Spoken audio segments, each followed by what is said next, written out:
você acha? A inteligência artificial pensa? Eu sou Henrique Dias, aquele que cria, e você está assistindo o terceiro episódio da nossa temporada Arquiteturas do Invisível. E hoje a gente vai falar sobre a IA pensa? A inteligência artificial, principalmente essa generativa, do mundo moderno, onde hoje em dia todo mundo está falando, ela pensa de verdade? Para você contribuir, trazer mais mentes brilhantes para essas nossas reflexões, já vai curtindo este vídeo. Se você puder, já compartilha com as suas redes de contatos e, principalmente, se inscreva nesse canal. Vamos fomentar essa troca de ideias e este aprofundamento no olhar sobre os invisíveis. Este lugar, este canal, eu não estou aqui para atender as trends, para falar do hype, mas para, com você, poder refletir, poder olhar para aspectos que não são observados e juntos construirmos novas ideias nesse bate-papo, nesta imersão e através dessas reflexões. Antes da gente avançar para falar sobre se a inteligência artificial é capaz de pensar, vamos rapidinhos aqui juntos ponderar sobre o que é essa qualidade do pensamento.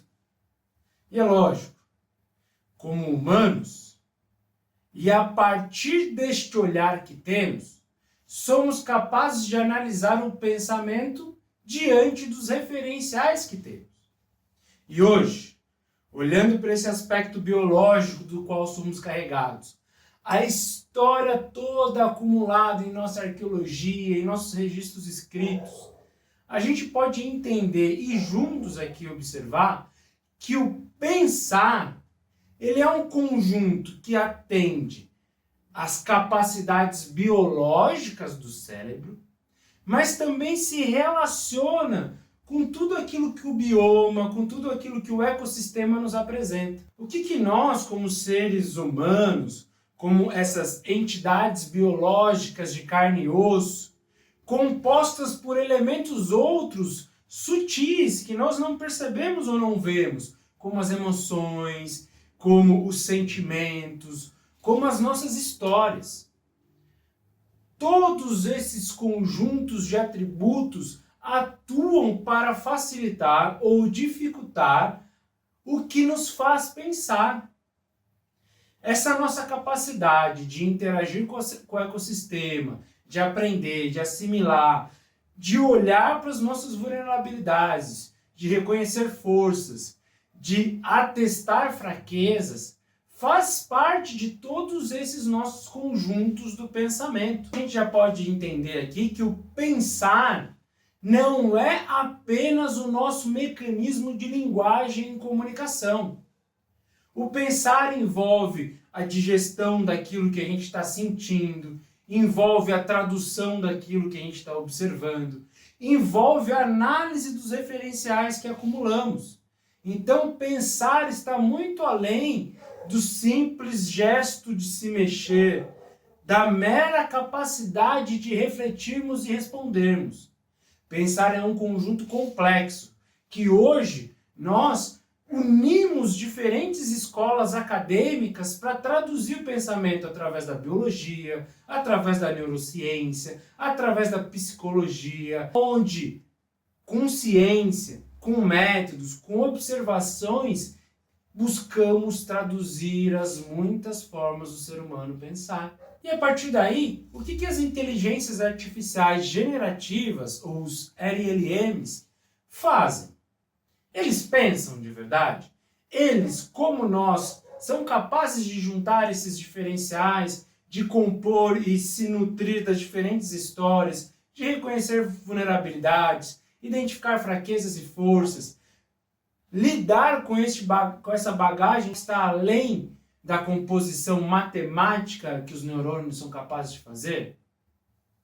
A inteligência artificial, como um modelo de processamento de dados, como uma linguagem e métrica para análise de binários 0 e 1, ela tem uma limitação. Como todos nós temos, falar de limitação não é o único esforço, não é a única tradução que nos permite olhar para diferentes entidades. Porque tudo na existência tem sua limitação. O sol tem sua limitação. A escuridão e a noite têm a sua limitação. Então, naturalmente, diferentes inteligências, diferentes formas de observar o mundo e traduzi-lo também terão as suas limitações. Então, o que a inteligência artificial faz? Seria algo que podemos comparar com o modo de pensar humano? Aquilo que nós programamos, desenvolvemos, constituímos equações e ainda está nos seus primeiros estágios embrionários de desenvolvimento, é capaz de reproduzir o modo que o ser humano pensa? E assim partimos para outra reflexão. Por que é tão comum para nós confundir linguagem com consciência? Por que a gente observa as pessoas falando, lê um texto, vê uma imagem e para nós, ao analisar estes parâmetros, já buscamos equivaler inteligências? Já buscamos, diante de uma tradução, postos a refletir sobre uma situação, nós naturalmente colocamos escalas, metrificamos, de forma que, feita esta baliza, composta essa régua para a gente entender tá perto ou tá longe, tá alto ou tá baixo, tá quente ou tá frio, tá satisfatório ou desconfortável, a gente percebe uma comunicação, ouve e interpreta uma linguagem e a partir daí nos colocamos como sujeitos para entender se aquela linguagem possui um nível de capacidade de processamento além daquilo que a gente está acostumado a ter. Quando a gente lê um livro, a gente, seja ele de romance, seja ele ficção, seja ele um livro técnico, científico, a gente coloca a nossa bagagem, a gente se nutre do nosso referencial para que, ao consumir aquelas palavras, ao imergir naquela inteligência, naquela comunicação, nós possamos então entender do que serve para nós e o que não serve para nós, do que traz aprendizados importantes e do que apresenta elementos mais insignificantes. Diante deste modelo de balizas, de entendimento do bioma e do ecossistema, a gente olha para uma linguagem, olha para uma comunicação e tenta entender. Aquilo é mais consciente que nós ou menos consciente que eu?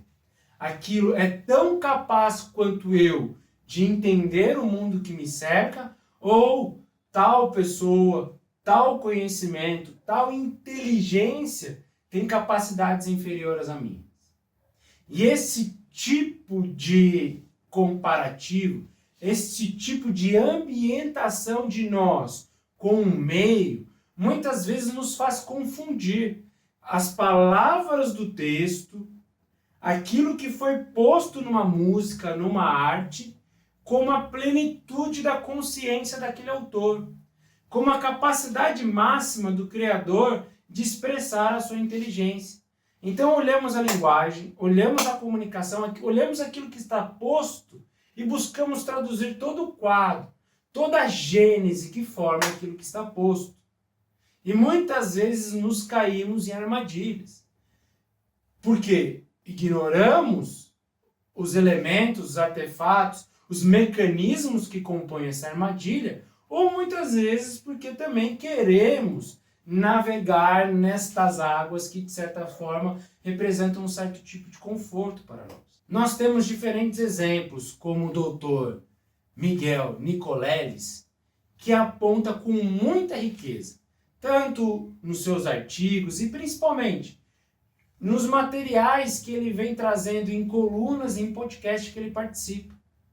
O Dr. Nicoleles aponta com muita inteligência, com uma capacidade de consciência rica em referenciais, o quanto a inteligência artificial ela é limitada em vários dos seus aspectos. O machine learning, a capacidade de aprendizado da máquina, a capacidade de processamento dos computadores, disso que é fruto da engenharia humana, ainda consome muita energia, ainda depende de processamentos muito pesados para entregar respostas pouco eficientes. A gente tem visto muito dinheiro sendo colocado em inteligência artificial, ao passo que o retorno, a valia deste investimento, ainda não demonstra a compensação necessária para que essa ferramenta seja tão vantajosa quanto a prensa de Gutenberg, quanto a chegada da internet no cotidiano e na nossa tecnologia. A inteligência artificial ainda está muito longe de ser consciente. E isso todos nós precisamos ter visibilidade para que a gente possa usar a ferramenta do modo que ela é mais qualificada para o nosso uso. É como queremos usar uma biblioteca para fazer um restaurante. Tem conhecimento, tem livros de culinária aqui, tem uma história sobre como o ser humano se alimenta numa biblioteca.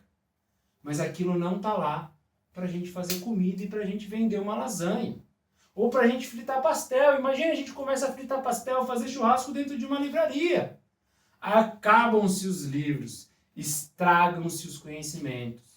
Então, essa ponderação que a gente faz aqui, essa reflexão sobre se a IA é capaz de pensar a diferença entre linguagem, comunicação e consciência, vem também para que nós possamos usar melhor as ferramentas que temos à nossa disposição. E nós, designers, projetistas, aqueles que pensamos sobre produtos, serviços, novos negócios, soluções diferentes, o que nós podemos aprender com a IA? Para que ela serve no nosso cotidiano? E é lógico que eu não preciso aqui me debruçar no óbvio. Ela é capaz, sim, de desenvolver imagem, ela é capaz, sim, de desenvolver vídeos, compor arquiteturas, desenvolver esquemas de cores, propor tipografias condizentes com modelos de marca. Mas é para isso que a IA, que é essa inteligência limitada ou sequer inteligente, vai servir para nós designers, para nós criativos, usarmos com qualidade essa ferramenta. Um dos maiores valores que a gente tem encontrado no mundo moderno é a nossa capacidade de observar e traduzir experiências. E não só de uma ou duas pessoas, mas hoje o mundo interconectado, supra-relacional, onde a gente consegue perceber diferentes níveis de experiências de cada pessoa, é como uma máquina capaz de fazer cálculos rápidos e processar, minerar, fazer engenharia de muitos dados diferentes, diversificados e discrepantes, que a gente consegue estabelecer leituras um pouco mais rápidas e coesas sobre conjuntos distintos de informações. Através da matemática, da engenharia que o aprendizado de máquina nos traz, a gente hoje pode entender com melhor qualidade como desenvolver soluções cada vez mais personalizadas, customizadas para as necessidades mais distintas dos seres humanos. Então, não é porque a IA faz um cálculo de matemática, entrega uma ilustração, entrega um vídeo, entrega uma redação, que é essa a sua maior vantagem na sua utilização. Porque isso ainda é mero elemento matemático da sua entrega. São composições de 0 e 1 que, analisadas diante de um oceano de dados que a inteligência artificial tem acesso, ela nos traz uma resposta mais condizente com o modo que a gente pediu, o prompt. Muitas vezes nós falhamos no que nós pedimos e desejamos para nós mesmos, e além disso, muitas vezes também falhamos em responder aquilo ao qual somos solicitados. Imagina a máquina que nós criamos e ainda está de um jeito tão embrionário. Nós precisamos ter esta clareza, que esse conjunto de dados ressignificados, graças ao nosso prompt, ele é um mero rascunho matemático do que bits, do que 0 e 1 foram capazes de entender do que já existe deste oceano de saberes humanos que a inteligência artificial consegue acessar. Ou seja, Tem muitas coisas aqui que a IA não consegue substituir, talvez nunca consiga. Qual que é a métrica, qual que é o custo, qual que é o esforço para os data centers de inteligência artificial hoje entregarem este mínimo de solução que ainda é muito debilitada, é muito vulnerável e erra demais. A gente vê data centers lá nos Estados Unidos causando problemas no meio das suas sociedades. Cidades estão proibindo, estados estão criando novas normas, porque os data centers geram barulho, geram um custo de energia imenso para a infraestrutura urbana local, geram uma série de situações que não apenas danam o meio ambiente, mas também danam o processo de trabalho, danam o processo criativo, prejudicam e muito as outras qualidades humanas que dependem do pensamento, dependem da reflexão, dependem da troca de ideias, dependem do erro para se aprimorar. Hoje, as nossas métricas, os nossos indicadores apontam que esse cálculo não vale a pena. A gente só está saindo no prejuízo à medida que a gente não usa essa ferramenta do modo mais adequado diante da nossa situação social, diante da nossa situação intelectual, cognitiva. Não há consciência em máquinas de aprendizado, em inteligências artificiais generativas. Não há esse tipo de coisa lá dentro. E nós ainda não desenvolvemos tecnologia, não desenvolvemos aparatos capazes de gerar aquilo que desperta consciência em coisas que são ferramentas. E isso nem está próximo do nosso horizonte de capacidade de desenvolvimento. É preciso tomar cuidado com o que o Dr. Nicodelli chama, por exemplo, de marketing do medo. Estas empresas, elas ganham com este medo que está sendo gerado. Esse tipo de conteúdo, esse tipo de política, esse tipo de informação é algo que algumas poucas cabeças de bilionários ali do Vale do Silício está fomentando com uma agenda de comunicação para vender melhor os seus produtos. Hoje em dia a gente está vendo que habilidades que mais crescem, que mais ganham valor, seja para os criativos, para os designers ou para as pessoas que estão entrando no mercado hoje em dia, é a nossa capacidade de reflexão. É justamente essa nossa capacidade de olhar para a nossa consciência e melhorá-la, e adaptá-la, e ajustá-la às diferentes linguagens, às diferentes situações, às comunicações que precisamos empreender com os nossos pais, com os nossos chefes, com os nossos amigos, com a escola, com os professores. Em cada ambiente, em cada lugar, nós somos capazes de desenvolver uma linguagem própria, de criar uma comunicação consistente, não só com as nossas experiências, mas com o ecossistema que a gente está habituado. Então isso, aqueles seres humanos dentre nós, aqueles que dentre nós são cada vez mais capazes de perceber essas potências e vulnerabilidades, de se bem relacionar com o meio, é que vão ganhando cada vez mais capacidades de estar em melhores posições, de se destacar no mercado de trabalho, de conseguir melhores lugares no mundo acadêmico. E é lógico que as ferramentas mudam os nossos papéis. Quando chegou a roda, a gente foi aprendendo a carregar as coisas de modo diferente. Quando chegou a prensa de Gutenberg, a gente foi aprendendo a lidar e a transmitir o conhecimento de outros jeitos.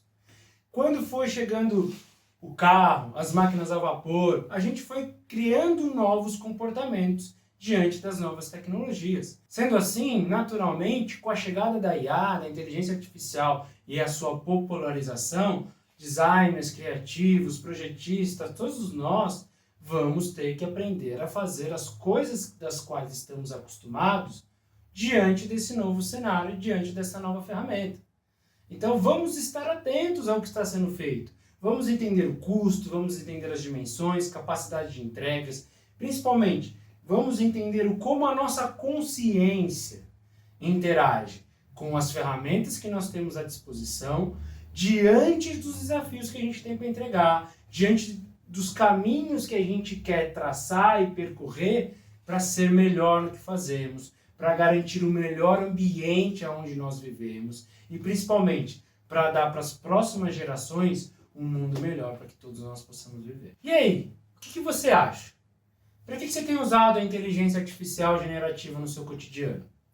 Você tem usado para permitir com que novas coisas surjam, garantir que a sua consciência, aliada a boas ferramentas do seu bioma, gerem inovações, gerem construções disruptivas, ou você está apenas replicando espelhos? Você está apenas usando a matemática, as ferramentas que tem à disposição para reproduzir mais do que já existe? O que você tem feito? O que você tem feito da inteligência artificial para garantir um mundo melhor para todos nós? Gostou dessa reflexão? Este foi o nosso terceiro episódio da temporada Arquiteturas do Invisível. Então vai lá, se inscreve neste canal, compartilha este vídeo para a gente fomentar com que mais gente chegue para contribuir com essa nossa troca de ideias, para fazer valer essa nossa capacidade de ter consciência sobre o mundo que nos cerca. Eu sou Henrique Dias, aquele que cria, e espero você nos próximos conteúdos. Até breve. Valeu!